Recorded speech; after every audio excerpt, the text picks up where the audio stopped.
Assalamualaikum warahmatullahi wabarakatuh. Perkenalkan, Prof. Nama saya Suci Mulyati, peserta PKDP Angkatan 14 dari Institusi STIS Al-Ittihad Bima akan memaparkan penjelasan singkat seperti yang Prof. sampaikan kemarin tentang rancangan pembelajaran semester atau RPS. Nah, di sini saya mengajar mata kuliah kajian fatwa ekonomi syariah pada semester 7. Nah, kita masuk pada lembaran. Ini adalah lembaran pengesahan. Saya gunakan template kampus, tapi isinya sesuai dengan arahan Prof kemarin. Nah, kemudian ini adalah rancangan pembelajaran RPS-nya. Di sini adalah visi misi, ada CPL Prodi, di sini ada CPMK. CPMK di sini saya ada 4. Kemudian dikembangkan dengan sub CPMK-nya ada 1 sampai 12 sub CPMK. Kemudian ada deskripsi singkat mata kuliah. Kemudian ada bahan kajian juga. Nah, bahan kajian di sini, Prof, itu sesuai dengan sub CPMK di atas. Selanjutnya ada referensi. Referensi utama di sini ada 5. Kemudian ada referensi pendukung. Dan salah satu referensi pendukung di sini adalah buku saya sendiri, Prof, Suci Mulyati, dipublikasi tahun 2026 awal kemarin, yang dipublikasi pada Minhaj Pustaka di Tangerang, Banten, Prof, tentang ekonomi syariah 5.0 membangun ekosistem digital berbasis makosid syariah. Nah, ini digunakan nanti untuk bahan pendukung pada sub CPMK sebagai bahan bacaan oleh mahasiswa, Prof. Ini adalah beberapa referensi utama dan pendukungnya, Prof. Kemudian di sini juga masuk pada sub CPMK-nya dan indikatornya, Prof, dengan materi-materinya. Ini saya sudah kembangkan sesuai dengan arahan Prof kemarin. Ada integrasinya juga, Prof. Karena kebetulan kan ini mata kuliah kajian fatwa ekonomi syariah, Prof.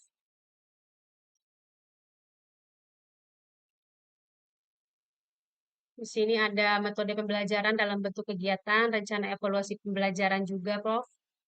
Lalu ada penilaian juga, bobot penilaian. Nah, kita masuk pada kontrak perkuliahan. Kontrak perkuliahan ini ada manfaat perkuliahan, ada deskripsi perkuliahan. Nah, deskripsi kuliahan di sini juga ada kompetensi dasarnya sesuai dengan sub CPMK.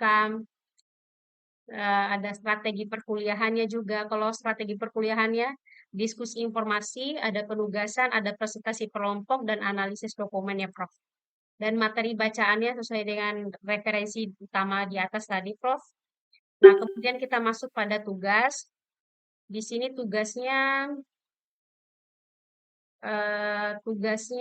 ada daftar tugas mahasiswa, di sini ada kuis. Nah, kuisnya ini untuk menguji pemahaman konsep dan kemampuan menerapkan dalam situasi lain materi kuliah sebagai indikator pada sub CPMK 1 sampai 4.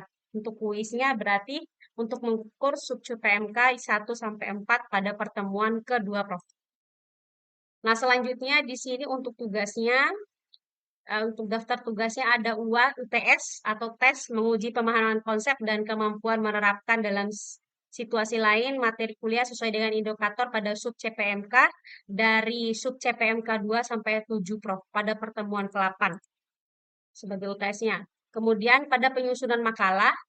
Nah, penyusunan makalah ini untuk memperkaya pemahaman siswa dengan konsep berkaitan dengan perkuliahan, Prof, sesuai dengan sub CPMK melalui kajian berbagai sumber atau literatur.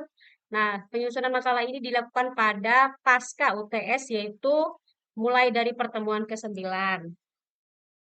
Nah, lanjut lagi untuk presentasinya, tugas atau tesnya dengan tujuan melatih kemampuan mahasiswa berkomunikasi secara lisan. Makanya di situ nanti ada di presentasi, mahasiswa bisa berdiskusi panjang kali lebar. Itu dimulai pada pertemuan 9 juga. Kemudian UASnya itu untuk menguji pemahaman pada sub CPMK 9 sampai pertemuan 15, dari materi ke-9 sampai pertemuan 15, Prof, dari materi sub CPMK-nya. Makanya diadakan UAS pada pertemuan itu 16. Ini adalah kriteria penilaiannya, Prof. Ini kriteria penilaiannya. Ini jadwal kuliahnya, Prof. Jadwal kuliah. Lanjut, Prof. Kemudian ada rancangan tugas mahasiswa. Pada rancangan tugas ini, tugas pertama ada kuis. Nah, di sini kuis pada tujuan tugasnya pada sub CPMK 1 sampai 4. Waktu udah lewat 5 menit. Kemudian tugas kedua ujian tengah semester. Seperti ini model tugasnya, ujian UTS-nya seperti ini di sub CPMK 2 sampai 7. Kemudian ada tugas 3 penyusunan makalah. Penyusunan makalah untuk mengukur pada sub CPMK 5 sampai 12.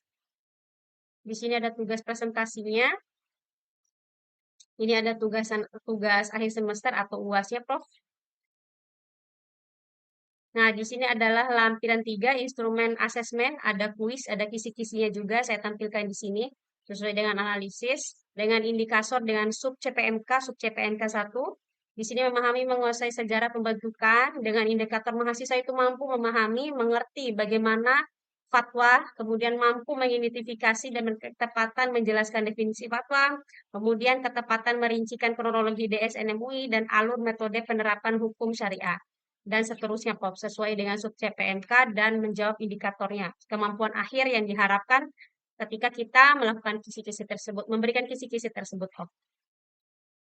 Jadi bentuk soalnya, Prof, seperti ini esainya. Di sini rubrik penilaiannya. Ini lembaran validita instrumen. Ini sama juga penyusunan. Ini penyusunan tugas makalahnya, Prof. Seperti ini. Ini rubrik penilaiannya, Prof. Ini. Ini juga ujian tengah semesternya.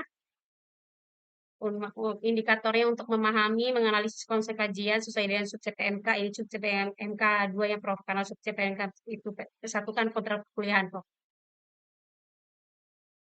Ini juga rubrik penilaian.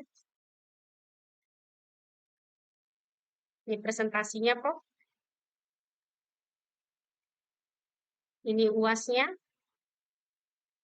Bisa dilihat, Prof. Indikator yang mampu memahami ketepatan, indikator akhirnya ketika kita melaksanakan UAS, Prof.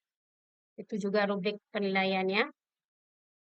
Ya, sekian, Prof, untuk penampilan RPS-nya. Nanti akan dilanjutkan pada video media pembelajaran.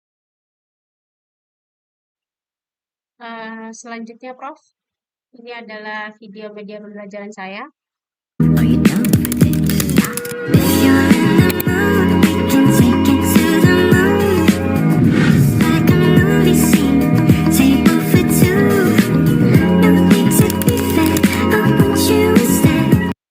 Nah, ini video media pembelajaran saya. Medianya ini tentang kajian fatwa ekonomi syariah, Prof. Diajarkan pada pertemuan ke-7 sesuai dengan RPS di semester 7. Nah, untuk mencapai tujuan pada indikator dalam sub CPMK yang ke-6, Prof. Kalau dihitung gabung dari pertemuan pertama pengenalan itu jatuhnya ke pertemuan ke-7, tapi sub CPMK-nya itu yang ke-6. Nah, dengan indikator bahwa mahasiswa itu mampu dan tepat menjelaskan tentang pasar modal syariah, tentang kriteria saham syariah, serta pro kontranya dengan kajian mata uang kripto, Prof. Ini adalah video media pembelajaran saya, Prof. Halo teman-teman mahasiswa STIS Al-Ittihad Bima. Selamat datang di sesi explainer kita kali ini.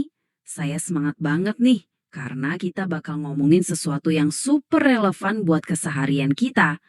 Hari ini, kita mau narik hukum-hukum Allah ke dunia nyata, khususnya ke arena transaksi finansial modern. Bareng lu repot-repot tatap muka. Cukup dan terakhir, perdebatan soal kita berhenti jalan, tapi justru sah jadi salah satu pemiliknya. Kedua, sukuk atau obligasi. Kenapa kalkulasi kalau besok harganya bakal anjlok? Harapannya, mereka bakal nyortir dan ngebuang perusahaan yang bisnis setelah bahas pasar modal konvensional yang udah mapan, kita dihadapkan sama disrupsi digital paling. Mungkin itu saja, Prof. Terima kasih banyak. Mohon izin, mohon maaf atas kekurangannya, mohon arahannya juga, Prof. Terima kasih. Wassalamualaikum warahmatullahi wabarakatuh.